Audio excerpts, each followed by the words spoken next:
Hello, everyone. This is Daisha Hicks, and I'm coming to you for the Young, Gifted, and Black Entrepreneurial Awards. We're here at Milk River, our 2017 venue host. I have with me Wayne Thompson. He is a 2017 recipient of the Community Empowerment Award. It is absolutely a pleasure to be here with him. He has a lot of achievements under his belt, so let's not wait any longer. How are you doing? Thank you for having me. I am doing fantastic. You're receiving an award that says Community Empowerment. How do you feel about that? You know, I feel good about that because part of the reason why we're doing what we're doing is not only to empower our youth, but to also empower our community.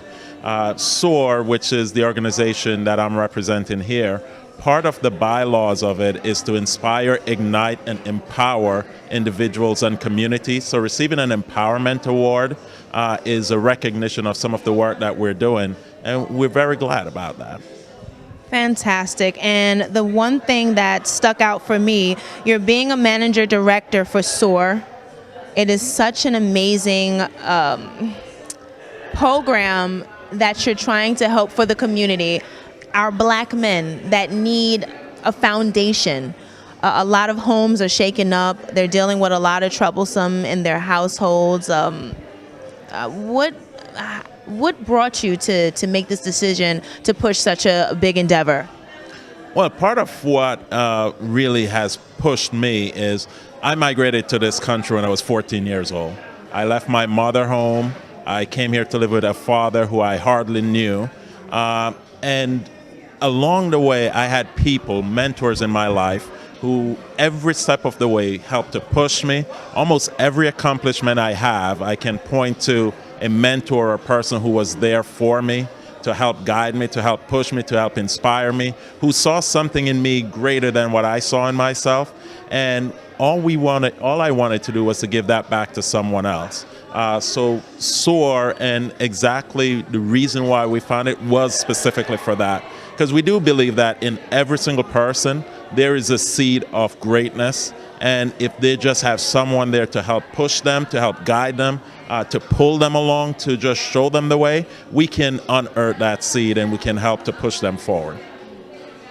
For those that don't know, SOAR stands for Strategic Opportunities Achieving Results.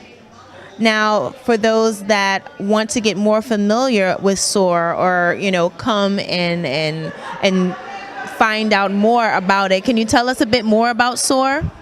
Yes. So SOAR, which you can find at soarny.org. That's our website. You can go on there. You can register to become a member. You can volunteer through the website. You can donate through the website.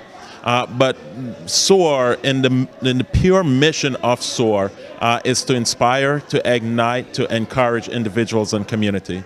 And we do that in a few different ways, because what we want to truly do is to make impactful change. And the way how we're defining impactful change is anything that transforms an individual or their community. And we do that through several different means. One, first, is through mentorship. So we work with at-risk youths. A lot of the kids we work with are kids who are either in the foster care system or in the prison system today. So we work with them, we encourage them, we guide them, we direct them, and we have a lot of kids who falls into that room, especially in New York, where we have a lot of kids in the foster care system whose trust has been broken by those who are closest to them. So it does take us some time to really work with these kids, but once we do, what we find are kids who really want to grow, who really just want someone to listen to them, to guide them. So that's the first thing we do. The second part of what we do is we offer scholarships. So this year we started to offer the Janice S. Sutton Scholarship Award. And that's named after a teacher who really inspired me and pushed me on to college. We named the scholarship after her, and we're awarding those to several of the kids who are in the program. The other thing we do is educational assistance. So we give kids computers, we give them school supplies, we help them with books, whatever it is that they need, because we do know that through education and through knowledge is one way for us to overcome the situation we're in. And then what we do beyond that is we do men's empowerment and development. So for men who are in prison coming back into our communities, or just men who doesn't know how to be a father, who doesn't know how to be a friend, who doesn't know how to be a brother or be part of a brotherhood, we encourage them, we bring them in, we teach them how to be a better man, how to be a father, and we work with them through some of the challenges that they have. And then the other thing that we do is business development. So we work with and we fund businesses in our community, and when a person or man is looking for a job, we encourage those businesses to go back and rehire that man and put them to work. So that way we can employ back people into our community, because that's a sense of pride for a man. If he can have a job, if he can make some money and take care of his family, that's what we're looking to do. So we're trying to cultivate that, build that, and empower our men to be the men that we know them to be and can be. That is phenomenal. That seems like a heavy, you seem so relaxed for all that level of work though. So, wow, that's a lot that you put on your shoulders. And it doesn't seem like no young man or older man is left in the dust. You're going to help the youth. You're going to help men that ran into situations that are trouble. You're helping them all. How do you master the time in all of this? That sounds like a big ordeal. And that's the thing. It's not one person. And that's what we want to make sure everyone understands. It's not me. It's a team. It's a group. It's a brotherhood. It's a sisterhood. That's what we're doing. We're cultivating a community. So the community is not made up of just any one individual. It's made up of many individuals, each doing their part. One of my motto and one of the mottos I live by every day is that we can't help everyone, but everyone can help someone. And if everyone is helping the someone that they're assigned to, we can then all help everyone. But the work is not left on just one person to do. The work is distributed. Each person is doing their part, and collectively is how we're rising up our community. That is fascinating. Okay, you've also been honored for one of the 40 emerging leaders under the age of 40 in cable and telecommunications as one of Cablefax's most influential in cable. So you have other things going on other than SOAR. So tell us about that other aspect of your life. So my day job and what I do, I'm VP of telecommunication and infrastructure for Altice, formerly Cablevision. I manage operations, engineering, contracts, finances, regulatory, anything related to anything about our telecommunication and high-speed data business nationwide. So I have the entire U.S. So I manage those businesses, and within that, I've done pretty good. We have a large team. Again, it's all a team effort. Every award I've ever gotten is because of the mentors I've had in my life and the team that supports me. So it's not just me being honored, but it's all the people who also help to support. So Cablefax recognized some of the efforts that we're doing and honored me as one of the most influential minorities in cable. And then I was also honored as one of the 40 under 40 within the industry. Fascinating. Now, it doesn't seem like there's no door that you can't walk through and get through. I love that you're always saying team. You're focusing very heavy on a team. As a black male, what are the challenges that you had to face? Although you have a lot of accomplishments under your belt and you have a fantastic team behind you building, you're still a black male, and I would like to know what are some of the challenges that you had to face? Well, the challenges are always going to be there.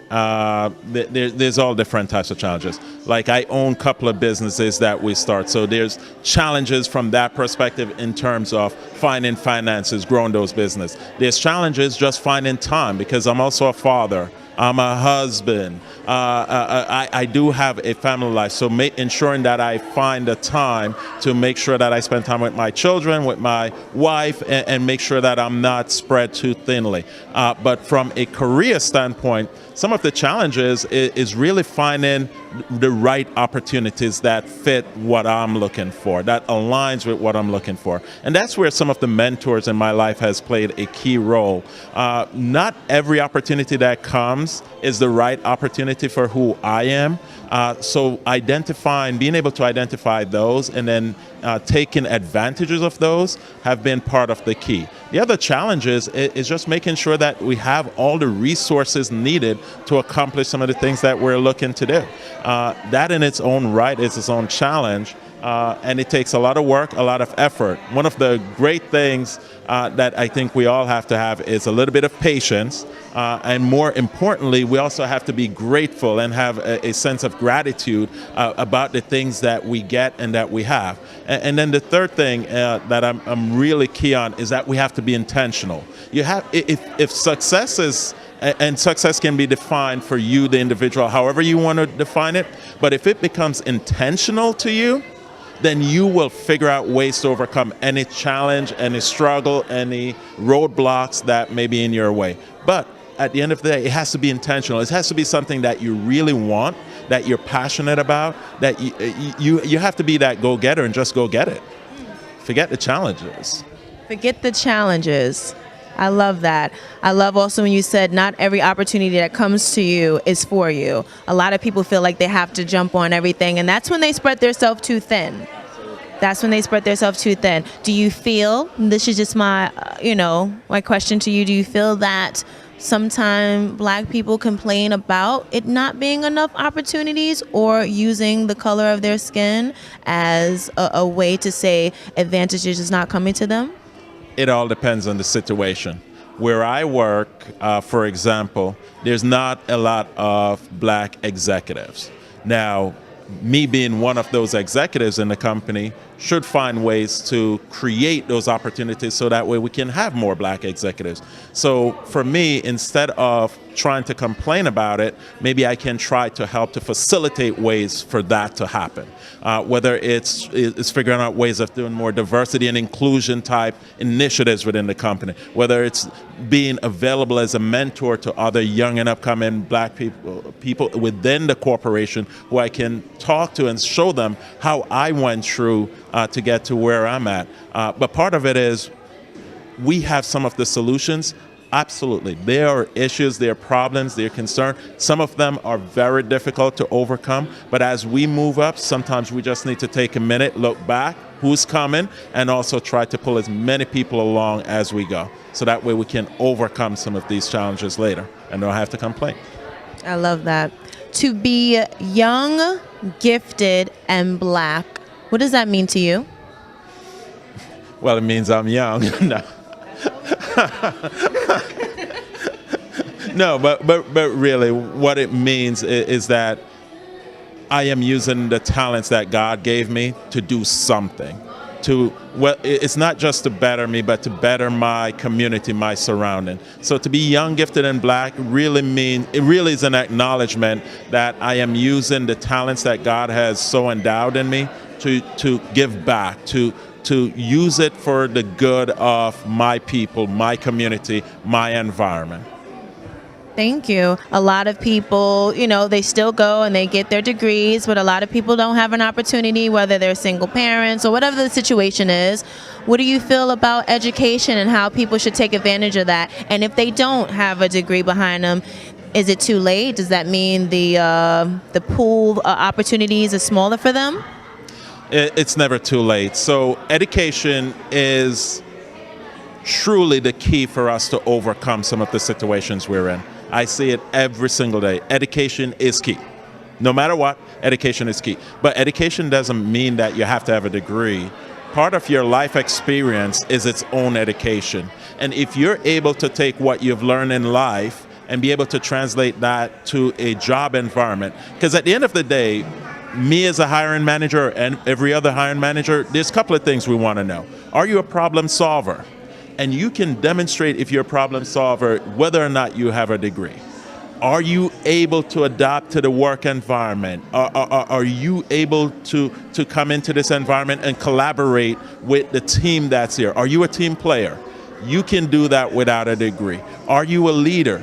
You can lead without a degree. There's so many other aspects to what you're looking for in a person when you place them in a job or a function, that they need to be able to express that. They need to be able to articulate that. And that's one of the reasons. So one of the business we started was this company called Conspectus. And the idea is it's a career management platform. And the reason why I started that business is because I see hundreds of thousands of resumes each and every year. And I'm shocked at some of the stuff that I see. People just don't know how to manage to do a resume, one, but even how to do simple interview, or even how to articulate the skill sets that they have. And that's important to translate to a hiring manager. So there may be opportunities out there, but you may not be selling yourself or positioning yourself or marketing yourself in the right way to take advantage of those positions, even if you have all the skill sets to be able to do it. For those that really want to find out more about everything you do, how can they find you? How can they reach you? How can they, get a mentor from you? Like, people are definitely going to be interested. I know I definitely am. And there's a lot of people who I do mentor, but people can reach me through SOAR. So if they go to the SOAR site and they send an email, it automatically comes to me. I read everything. I reply back to everyone. So if someone is really interested in even just a mentor from a professional standpoint, I do have several people who I do mentor from that standpoint. Send me an email and I will respond back. At the end of the day, we want to help people. I want to help people to accomplish everything that God has ordained for them. Is this something that will be a financial toll on them to get mentored by you? Is this all services taken care of? Like, how, people don't know. They already think anything that's good and successful is going to cost them. So I've never charged anyone for being a mentor. I've never charged anyone. It's soarny.org. Everyone, please, I hope you wrote that down. If not, just rewind and get that again. Wayne, it's been absolutely a pleasure to speak with you. You're very inspiring. You have an amazing energy behind you, but most of all, it's really touching to know that you're making sure that there's a team plus yourself to help a lot of our Black men out there who have children, who have wives, who have mothers. I mean, the more that we help our foundation, the better that we can grow as a community, and that's why you're receiving the Community Empowerment Award. So congratulations about that. We definitely hope to speak to you again because, as you said, 2017 is shaping up to be a great year, and we want to hear more about it. So thank you so much for being here with us. Thank you for having Absolutely. Thank you, Young, Gifted, and Black. This was an absolutely amazing opportunity to speak to Wayne.